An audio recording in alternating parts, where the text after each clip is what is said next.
আমাদেরকে ফ্যাসিবাদের বিরুদ্ধে লড়াইয়ে রাস্তায় দাঁড়াতে সাহস জুগিয়েছে। এই 21শে ফেব্রুয়ারি 52 সালে ঢাকা বিশ্ববিদ্যালয়ের ছাত্ররা সালাম, বরকত, জব্বার, শফিউর বুকের রক্ত ঢেলে দিয়েছিল এই চত্বরে অধিকার প্রতিষ্ঠার জন্য। সেই অধিকার ভাষার অধিকার। আপনারা জানেন, পাকিস্তানের প্রতিষ্ঠাতা মোহাম্মদ আলী জিন্নাহ বলেছিলেন, কার্জন হলের একটি অনুষ্ঠানে, Urdu shall be the state language of Pakistan. আমাদের এদেশের ছাত্ররা ফুঁসে উঠেছিল, প্রতিবাদ করেছিল তার মুখের উপর নো নো বলে, কারণ তারা বুঝতে পেরেছে এই বক্তব্যের মধ্যে দিয়ে আমাদের ভাষার অধিকার, বাংলা ভাষার অধিকার হরণ করা হচ্ছে। সেই 48 সালের ভাষা আন্দোলনের প্রথম ধাপে এই প্রতিবাদের পথ বেয়ে 52 চূড়ান্ত রূপ ধারণ করে এবং ছাত্রদের আত্মদানের মধ্যে দিয়ে ভাষা আন্দোলন একটি পর্যায়ে এসে উপনীত হয় এবং বাংলা ভাষা রাষ্ট্রভাষার স্বীকৃতি লাভ করে এর পরবর্তীতে।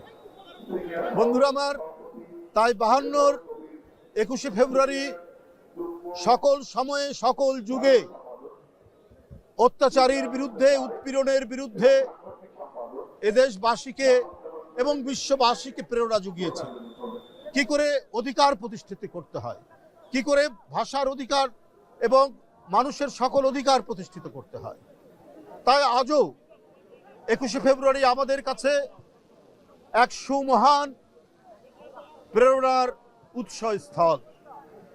এদেশবাসী 21শে ফেব্রুয়ারিকে যেমন একদিকে দুঃখের দিন মনে করে, অন্যদিকে প্রেরণা এবং গৌরবের দিন মনে করে, কারণ এটি আমাদের গৌরবের পতাকা তুলেছে এবং 52-র 21শে ফেব্রুয়ারির এই আন্দোলনের সোপান বেয়ে এই দেশে ছাত্র আন্দোলন, স্বাধিকার আন্দোলন, স্বাধীনতা সংগ্রাম এবং মুক্তিযুদ্ধ চূড়ান্ত পরিণতি লাভ করে আমরা জাতীয় স্বাধীনতা অর্জন করেছি।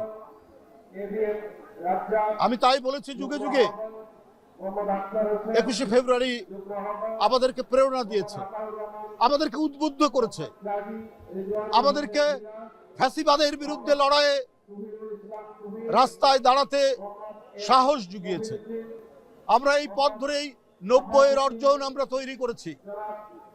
এরশাদের মতো একজন ঘৃণ্য স্বৈর শাসকের পতন ঘটানো হয়েছে এবং এরই পথ ধরেই এক ভয়ঙ্কর ফ্যাসিস্ট শেখ হাসিনা, যে 17 বছর জনগণের কাঁধের উপর ভয়ঙ্কর অত্যাচার করে তিনি রাষ্ট্র ক্ষমতা দখল করেছিলেন, সেই রক্ত পিপাসু আওয়ামী ফ্যাসিবাদের জননী শেখ হাসিনা পালিয়ে যেতে বাধ্য হয় 2024 সালের 5ই আগস্ট।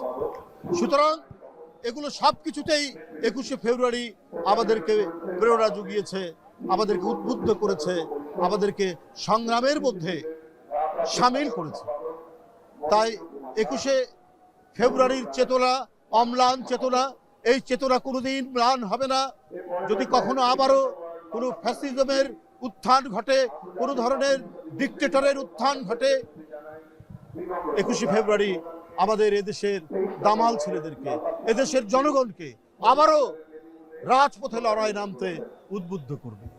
সুতরাং আমরা মনে করি যে 52-র 21শে ফেব্রুয়ারি যুগ যুগ ধরে আমাদের কাছে এক ধরনের একটি এমন একটি চেতনা, এমন একটি বৈপ্লবিক আদর্শ আমাদেরকে উদ্বুদ্ধ করে, যেটাকে কখনোই আপনার ধ্বংস করা যায় না, যেটিকে কখনোই ম্লান করা যায় না। আপনারা জানেন, এর যে আবেদন, এই আন্দোলনের আবেদন আজকে বিশ্ববাসীকেও নাড়া দিয়েছে। ভাষার জন্য একটা জাতি এইভাবে জীবন দিতে পারে, এটা গোটা বিশ্ববাসী এটাতে উদ্বুদ্ধ হয়ে আজকে 21শে ফেব্রুয়ারিকে আন্তর্জাতিক মাতৃভাষা দিবস হিসেবে ঘোষণা করেছে। তো সুতরাং 21শে ফেব্রুয়ারি যুগ যুগ ধরে 21শে ফেব্রুয়ারি আগামী অনাদিকাল পর্যন্ত যতদিন পৃথিবী, মানুষ এবং আমাদের সমাজ সংসার থাকবে, ততদিন 21শে ফেব্রুয়ারি আমাদেরকে সাহস দিবে, আমাদেরকে লড়াই করতে উদ্বুদ্ধ করবে।